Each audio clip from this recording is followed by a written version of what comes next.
Linguask, Beginner 1, Lesson 5. Ok, gente, para começar essa aula, eu vou estar falando sobre algo que talvez eu já deveria ter falado, que é sobre como colocar os substantivos em inglês no plural. O mais comum, que vai funcionar na maioria dos casos, que vocês já devem ter notado, é só colocar o S no final das palavras, tipo apple, apples, maçã, maçãs. Porém, existem algumas pequenas exceções. Dependendo qual letra que a palavra termina, a gente pode colocar alguma coisa a mais além do S. Por exemplo, palavras que terminam com S, SH, CH, X e Z, em vez de só adicionar um S, a gente vai adicionar um ES. Então, uma palavra tipo kiss, beijo, ficaria kisses. Brush, pincel, ficaria brushes. Fox, raposa, ficaria foxes. Próximo caso são as palavras que terminam com uma consoante seguido do O. Vogal são A, E, I, O, U, consoantes são outras palavras. Então, se a gente tem uma consoante e a letra O, a gente vai colocar também esse ES no final das palavras. Então, hero, herói, vai ficar heroes, escrito com esse ES. Tomate, tomato, ficaria tomatoes. Batata, potato, ficaria potatoes.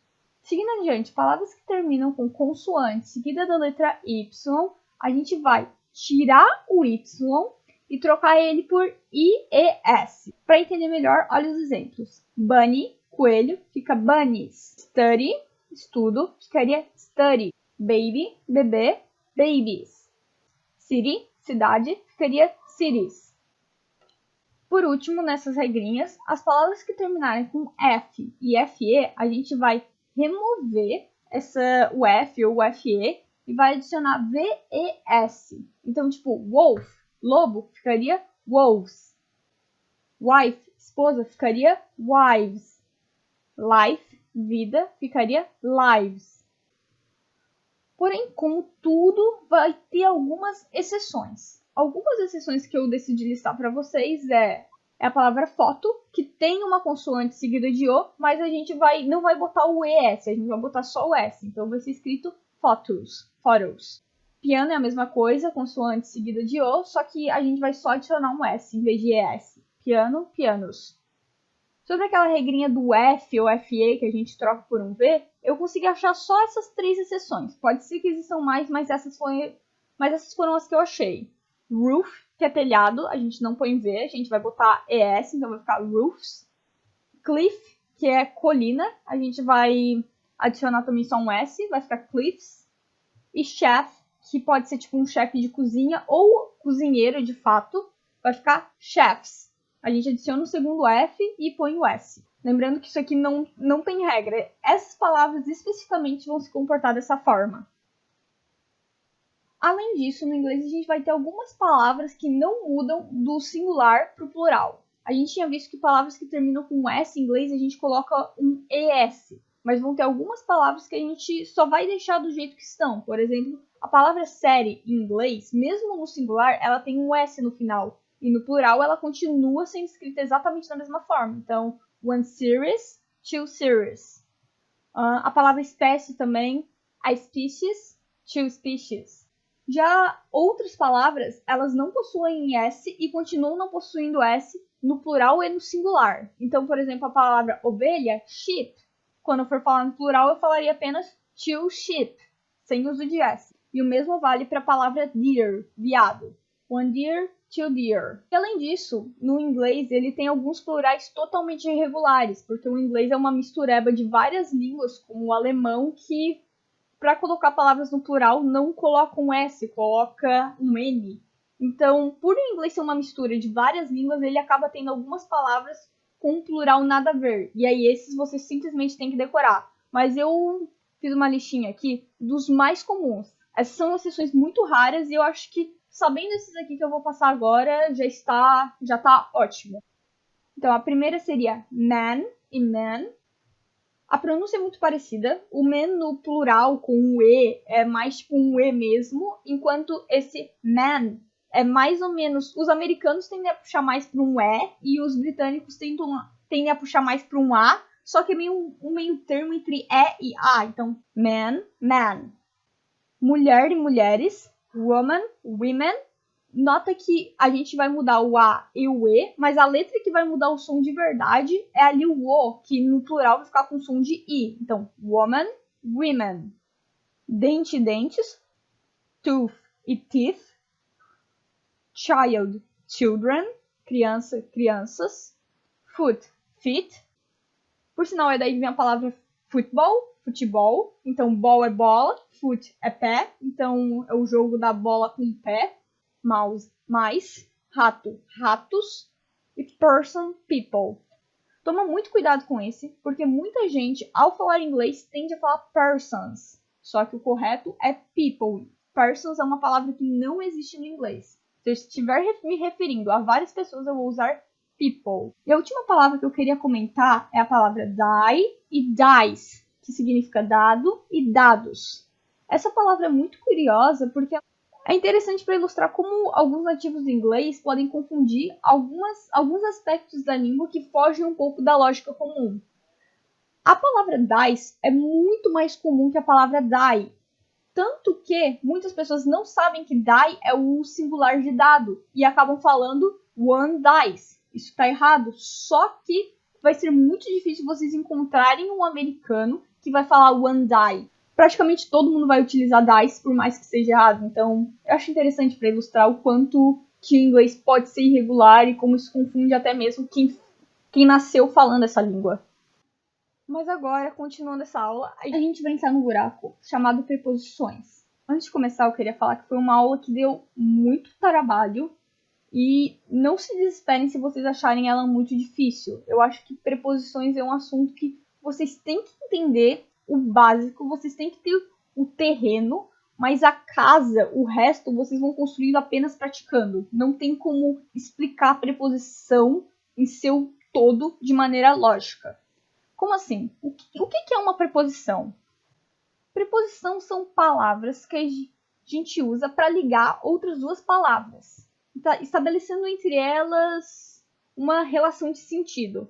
Por exemplo, em português eu falaria eu vou para casa. Esse para é uma preposição que está ligando o verbo ir com a palavra casa.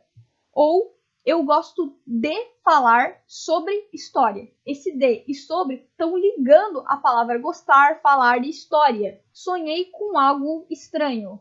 Esse com sozinho não tem um significado, mas quando ele é colocado entre a palavra sonhei e algo, ele serve apenas como uma ponte entre essas duas palavras. As preposições mais comuns no inglês são in, on, at, for, of, to e o about, mas é mais porque ele é utilizado em algumas palavras muito comuns. Porém, essas palavras aqui que eu falei, elas são tão usadas no inglês que algumas acabam tendo muitos significados. Então eu vou deixar a próxima aula para falar só sobre elas e mesmo assim eu não vou conseguir falar tudo sobre elas. Elas lembram um pouco o D do português. O D do português, ele tem muitos significados e eu acredito que nenhum de vocês consegue me explicar como usar ele. Vocês aprenderam apenas falando. Então eu vou dar algumas regrinhas daquelas na próxima aula, mas no geral vocês vão aprender falando e absorvendo a língua inglesa, assim como vocês fizeram com o português. Olha só esse. Vou dar só um exemplo para vocês verem como esse D é usado e como é difícil explicar porque ele tem muitos usos. Gostaria de andar de bicicleta de Floripa até Joinville. Todo mundo sabe usar, mas é muito difícil explicar por que ele tem o sentido que ele tem. Nessa aula eu vou estar mostrando outras preposições que são também muito presentes no inglês, porém elas são mais lógicas e mais fáceis de serem entendidas. Elas são mais comportadinhas. A primeira delas é o from, que eu já havia falado sobre ele, que indica a origem de algo. Por exemplo, I work from 8 to 11. Eu trabalho das 8 às 11. Where are you from? Da onde você é? Em seguida, tem o after, que significa após, depois. She normally plays tennis after class. Ela normalmente joga tênis depois da aula. Behind, atrás. The rabbit is behind the basket. O coelho está atrás da cesta. In front of, na frente de. There's a subway station in front of my building. Há uma estação de metrô em frente ao meu prédio. Next to, ao lado de ou perto, dependendo do contexto. The grocery store is next to the hospital. O mercado é ao lado do hospital. Eu usei a palavra grocery para mercado porque muita gente aprende mercado como market, mas market de fato pode ser tipo um shopping, pode ser uma loja de roupa ou qualquer coisa. Uma grocery store já é uma loja que vai vender comida e coisas para casa, por exemplo, coisas de limpeza. Essa palavra é mais ligada ao varejo e à ideia de mercado que a gente tem. Então eu recomendo vocês usarem mais essa palavra do que a palavra market ou supermarket para se referir a um mercado. Outra coisa que eu queria pontuar sobre essa frase é que às vezes em algumas preposições parece que tem um the que veio de lugar nenhum. Então, to the hospital. Mas, na verdade, isso é culpa do português, que tem uma mania de ficar juntando preposição com artigo. A tradução que eu fiz é ao lado do hospital. Esse do, na verdade, é o de e o. Então, ao lado de o hospital. E no inglês, como não tem essa junção, a gente acaba tendo a preposição e o artigo. Eu vou sempre destacar essa junção no português quando elas ocorrerem. E aí o uso do artigo em inglês vai ficar mais evidente para vocês. Before significa antes de. Por exemplo, he washed his hands before the meal. Ele lava suas mãos antes da refeição. During significa durante. Don't talk during the movie. Não converse durante o filme. Against significa contra. The bird flies against the window. O pássaro voa contra a janela. Agora, duas palavrinhas que são muito confundidas. Among e between. As duas significam entre, só que among é entre várias coisas. Por exemplo, I dance among a lot of people. Eu danço entre muitas pessoas. No sentido de que há muitas pessoas e eu tô ali no meio. Já between é literalmente no meio entre duas coisas. Então tem uma coisa aqui, tem uma coisa aqui, tem algo aqui no meio dessas duas coisas.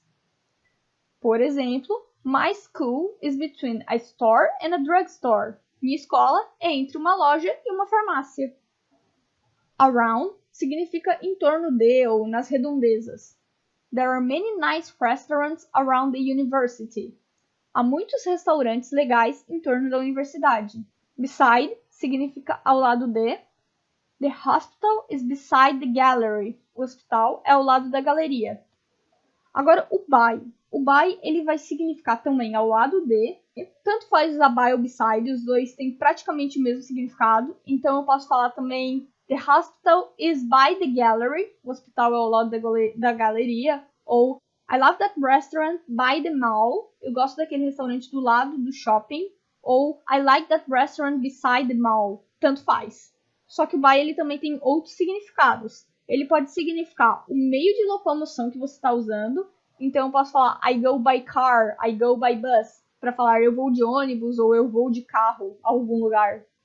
Mas o by também pode ter o sentido de por, no sentido de algo que é feito por alguém. Então, por exemplo, it's made by me. Isso é feito por mim. Far from significa longe de. Então, I live far from the university. Eu moro longe da universidade. Nota que aqui eu falei from the university. Em português eu falei da, mas esse da é a junção de mais a. Então, de a universidade. From the university. Close to significa perto de. I am looking for a grocery store close to my house. Eu estou procurando um mercado, um varejo perto da minha casa. Into significa em, no sentido de estar dentro de alguma coisa. He put his toys into the box. Ele coloca seus brinquedos dentro da caixa. Out of já é o contrário de into, então é fora de. The toys are out of the box. Os brinquedos estão fora da caixa. Ok, agora a gente vai ver duas palavras muito parecidas com o in e o out of, que é outside e inside. Só que eles são normalmente traduzidos como o lado de fora ou o lado de dentro. The toys are outside the box. Os brinquedos estão do lado de fora da caixa.